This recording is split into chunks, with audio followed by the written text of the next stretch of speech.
Hey, it's your girl Kayla from Lust for Dust Cleaning Services. Hashtag K-LasWorld, aka the cleaning lady. So, just back on what kind of content people should post. If you are from Hamilton or you live in Hamilton, actually, if you're not from here and you live here, you probably have more to talk about because you're like, what the is going on in the city? We have a lot to talk about here, especially if you're a minority and especially if you're not originally from here. If you're from a bigger city and you came to Hamilton, you're probably like culture shock. What the hell is going on? Not saying we don't have a population of any minorities, being Caribbean myself or whatever, I don't know, African, Mexican, whatever you are. But Hamilton's a weird place. My cousin and I deemed it the island.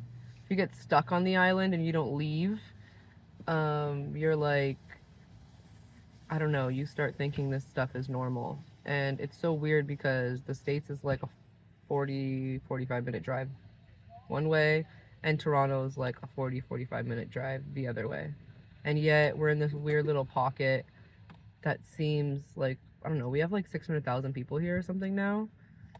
But it still seems like a lot of people. Oh my god, my nail broke.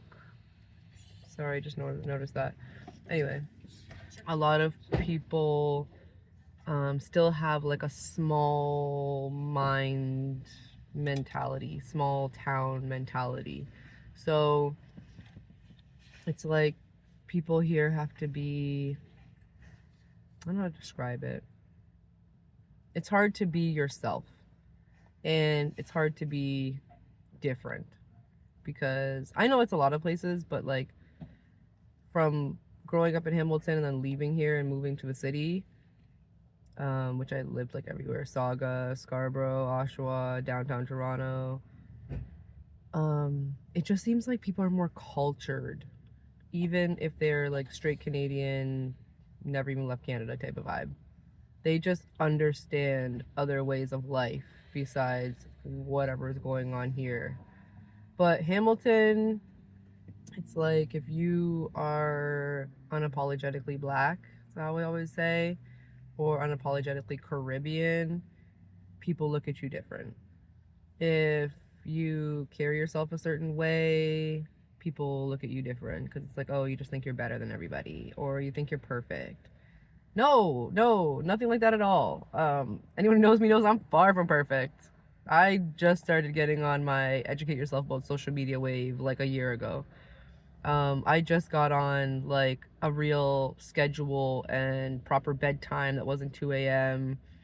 and so you're struggling to wake up in the morning schedule like maybe 8 months ago now. It's been going good, but I'm 36.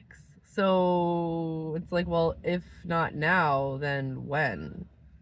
Get your shit together. And I had to have some serious conversations with myself about that. But anyway, being from here is weird. It's weird. You're uptown, or the mountains, that we call it. You're like oblivious to what the hell's going on downtown because we don't have like homeless people, or the zombies as we call them, doing like the Fenty fold in the middle of the street.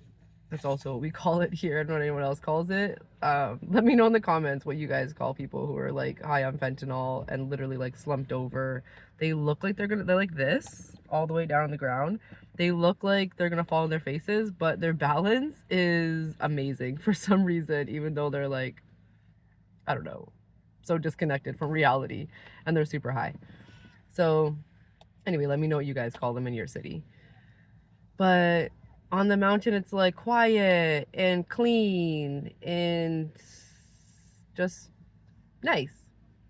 You go downtown Hamilton? Fuck. God forbid you even like roll up to a stop sign with your window half down or your door unlocked. You start feeling like, I don't feel that way so much because I'm a hood kid who moved from Hamilton to some other hoods, and crackheads and stuff are kind of comes with the territory. But this new wave of drug addicts are different. They're definitely different. They don't give a shit about anything. At least the crackheads back in the day would see like a mom walking with a baby and try to like hide their drugs, or say, oh hi, your baby's so cute, and they were like decent. Now they get too close, they might try to snatch your baby or spit on them or something crazy. Or they literally just stand in the middle of the street. I'm not kidding. Take their pants down and just take a shit, because that's happened on Barton and Victoria. Or the same park at Barton and Victoria, it's called Woodlands. They did like this big restoration, and they have a new playground, and they put a new basketball court, and then we had like tent city happening down there with all these like crackheads and fentanyl addicts and stuff that were living in the park in tents with garbage, with needles everywhere. And I personally took my daughter to that park because there was a basketball tournament going on, and I had to like cuss someone off because where the actual like wood chips of the park meet the grass, they were sitting right there and took their needles out and were about to start shooting up. I don't even know if you smoke fentanyl or you shoot up fentanyl. I don't really know. But whatever the hell the drug was, crack or meth, or I don't know which one of those you smoke or shoot.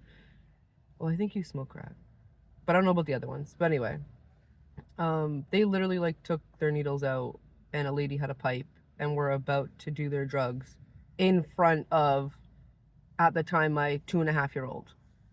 What the fuck? Like, what are you doing here?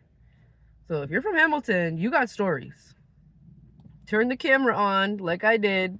Turn it to yourself. Push the little button right there that says record, and just start telling people about what's happening here, because it's not normal. We may think it's normal because we haven't been other places, but it's not fucking normal. It's weird. Hamilton needs help.